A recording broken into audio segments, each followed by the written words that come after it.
For years, fans have debated his place in the Star Wars hierarchy. But when you really look at it, the reason for his insane power is simple. He was a terrifying recipe of raw force potential and brutal Sith training. A recipe that created a living weapon strong enough to pull a Star Destroyer right out of the sky. He was an unprecedented talent, a force of nature deliberately shaped into an assassin. And he was the secret key to Darth Vader's ultimate ambition to finally overthrow the Emperor. Today, we're doing a deep dive into the in-universe secrets that forged Galen Marek, codenamed Starkiller, one of the most devastatingly powerful Force users in the history of Star Wars legends. Okay, so to understand Starkiller's power, you have to start at the very beginning, with his bloodline. Galen Marek was born on the Wookiee homeworld of Kashyyyk to two fugitive Jedi Knights, Kento and Mali Marek, who had survived Order 66. Now, in the Star Wars universe, having two trained, Force-sensitive parents gives you an incredible head start. Galen's innate potential was so immense that, when Darth Vader arrived on Kashyyyk to hunt down his father, he initially mistook the boy's Force signature for that of a hidden Jedi Master. During the confrontation, after Vader defeated Kento Marek, the young Galen, in a moment of pure instinctual power, did something incredible. He wrenched Vader's own lightsaber from his grasp, using only the Force. This is a feat that very few could accomplish, let alone a small child. In that instant, Vader saw not just a powerful kid, but the ultimate tool. He saw a weapon that, if forged correctly, could finally help him achieve his goal of destroying Darth Sidious. To keep the boy's existence a secret, Vader killed his own troops, abducted Galen, and began the brutal years-long process of turning him into his secret apprentice, a living weapon codenamed Starkiller. But Starkiller's power wasn't just a gift of his birth. It was violently and systematically beaten into him. For the better part of 2 decades, hidden away on Vader's command ships, Starkiller knew nothing but pain, fear, and relentless training. This wasn't the refined instruction of the Jedi, or even the structured tutelage of a traditional Sith Lord. It was a baptism by fire, designed to do one thing: maximize his destructive capabilities. Vader's methods were intentionally cruel. He would starve Starkiller for weeks, or even break his bones before drills, all to mold him into a warrior who could fight at a severe disadvantage. Vader's philosophy was simple. He needed a pure warrior, a hand grenade to throw at the Emperor, not a schemer or a philosopher. He taught Starkiller only the basics, then forced him to survive lethal challenges on his own, like fending off Nogri assassins unarmed. This compelled Starkiller to develop his own hyper-aggressive and overwhelmingly powerful fighting style. To hone his lightsaber skills, Vader used a custom-built training droid named Proxy. This was no simple sparring partner. Proxy was programmed with the combat styles of legendary duelists, from Darth Maul to Obi-Wan Kenobi. And its primary function was to try and kill Starkiller in every single session. Their duels were a daily fight for survival that kept Starkiller's senses and reflexes razor sharp. And the training paid off. As part of his final tests, Vader unleashed Starkiller upon some of the last remaining Jedi Masters. He hunted down and defeated the brilliant military tactician Ram Koda and the scrap tech master Kazdan Paratus. And finally, he faced the formidable Shak Tai, a legendary duelist who had sat on the Jedi Council during the Clone Wars on the world of Felucia. His victory over her was the ultimate proof that Vader's weapon was ready. He wasn't just a powerful apprentice. He was a master duelist, forged through unimaginable cruelty. You've broken down his training, but the real gap, the chasm that truly separates Starkiller from his peers, becomes clear when we look at the Force. While his lightsaber skills were deadly, it was his raw power in telekinesis that set him apart. Other Jedi and Sith could lift rocks and push enemies. Starkiller could alter the battlefield itself.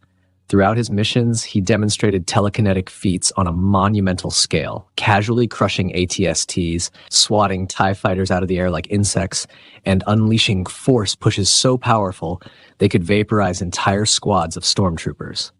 But one feat stands above all others as the ultimate symbol of his power: pulling an Imperial Star Destroyer from the sky.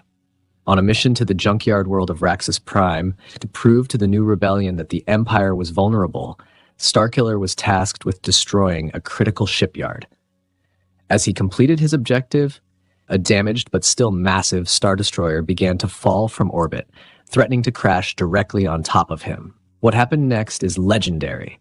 Refusing to accept the impossible, Starkiller planted his feet and reached out with the Force, not just to push, but to bind himself to the colossal warship. The novelization describes him seeing every nut, bolt, and plate of the ship in his mind, as he fought against its immense momentum and the friction of atmospheric re-entry. With a supreme effort that pushed him to his absolute limit, he seized control of the falling Star Destroyer, redirected its descent, and crashed it into his target. This single act demonstrated a level of raw telekinetic power that was almost unheard of, cementing his reputation as a Force user who operated in a completely different class. Starkiller's power was never about subtlety. Jedi were taught restraint, to use the Force only as much as necessary. Starkiller was trained with the exact opposite philosophy, to use 100% of his power all the time for maximum destruction. This is where his use of the Force goes from a powerful tool to a complete mismatch for his enemies. He was a pure avatar for the destructive aspects of the Force, and this was most apparent in his use of Force Lightning. His proficiency with this dark side ability was so great that it was said to rival even that of Darth Sidious himself. He could unleash devastating chains of lightning that would arc between multiple targets, and even channel the energy through his lightsaber to create electrified attacks. The video game even shows him using a terrifying ability where he could supercharge an enemy with lightning and hurl them into a crowd, causing a violent electrical explosion. Beyond lightning, he was a master of Tutaminis, the ability to absorb and redirect energy. He demonstrated this by catching blaster fire and even absorbing the immense power of Emperor Palpatine's Force Lightning during their final confrontation. His signature move, however, was the Force Repulse. By gathering his power, he could unleash an omnidirectional explosion of pure Force energy, capable of disintegrating anything in his immediate vicinity. It was the ultimate expression of his character, raw, untamed, and utterly destructive. And this brings us back to the main point. The entire purpose of Starkiller's existence was to be the weapon Vader would use to kill the Emperor. That destiny was finally put to the test on the unfinished first Death Star. After being betrayed by Vader and discovering the truth of his past, Starkiller turned to the light and helped form the Rebel Alliance.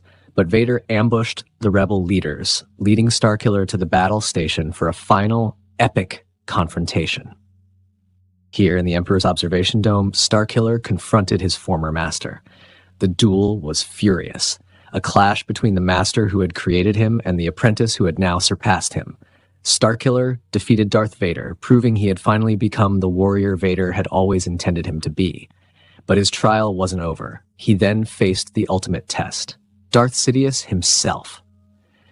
Palpatine, the most powerful Sith Lord in the galaxy, tried to tempt him by urging him to kill Vader and take his place.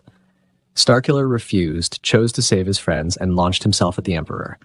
In that moment, he faced the unbridled power of Sidious's lightning, absorbing it and channeling it into a massive explosion of Force energy that sacrificed his own life to save the nascent rebellion. In his final moments, he had gone toe-to-toe with the two most powerful Sith in the galaxy and emerged, in his own way, victorious. Perhaps the greatest testament to his power was that Palpatine himself saw his potential as a threat on a level that could one day rival his own. So why was Starkiller so powerful? It was a perfect, terrifying storm. He began with the foundation of an incredible natural potential, a gift from his Jedi heritage. That raw talent was then taken by Darth Vader and relentlessly hammered, beaten, and tortured into the form of a living weapon. He was an apprentice trained without restraint and taught to embrace pain and hatred as strength. He was what happens when a Force user with limitless potential is taught to have no brakes.